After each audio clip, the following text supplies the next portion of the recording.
Good afternoon. Phil Lindemann with your Krystal 93 News from Mountain Comfort Furnishings and Design.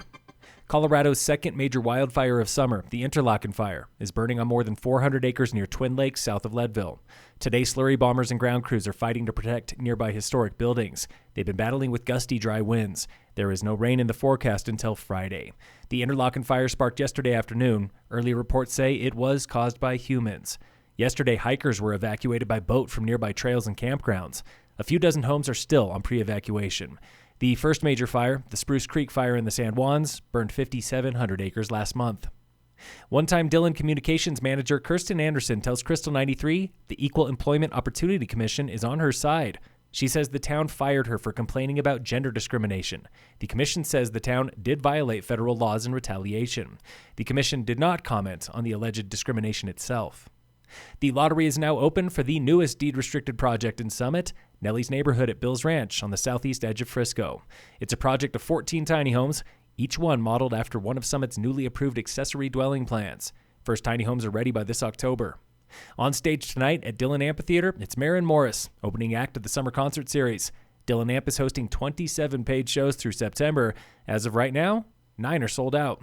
Starting next Monday, it's the free weekly concert series. You'll have bands like Mo and Badfish playing at no charge.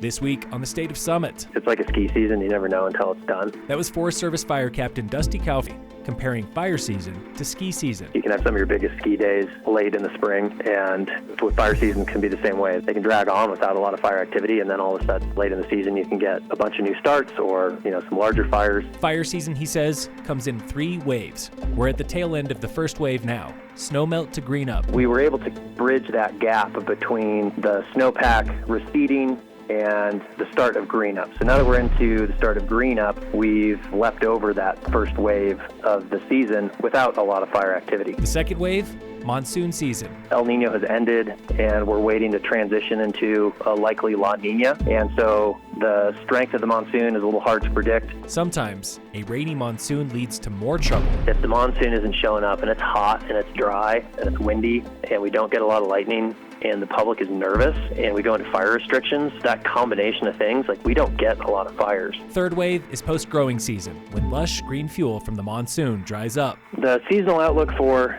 the Rocky Mountain area in general is for above average temperatures and below average precipitation. Obviously, that combination is a recipe for new fire starts. Just like ski season, these waves, they're guidelines.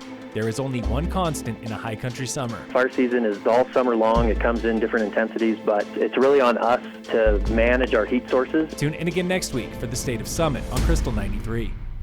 Krystal 93 was showing love to a local Summit Express shuttle driver, Corey. This week's winner on Get Set to Win. Serious, those are hard tickets ready to go. Those are yours. Do whatever you want. I've never had someone just give me concert tickets. Corey's going to Humphreys McGee at Ford Amp in Vail this Friday. Get Set to Win continues all season, part of our 93 days of summer giveaways. Local fire danger remains low today here in Summit with no fire restrictions. Lake Dillon is swelling. It's up 10,300 acre-feet in the past week. That's like 10,000 football fields of water a foot deep. Local rivers are raging. The 10 Mile Creek through Frisco is flowing at near record levels. The Blue River and Snake River are in the upper percentiles. In sports, the Rockies got annihilated by the Twins today, 17-9. And in local sports, it's race 2 of the Summit Trail Running Series today out of Tiger Dredge. Racers are leaving at 5:30. Phil Lindemann, Krystal 93 News.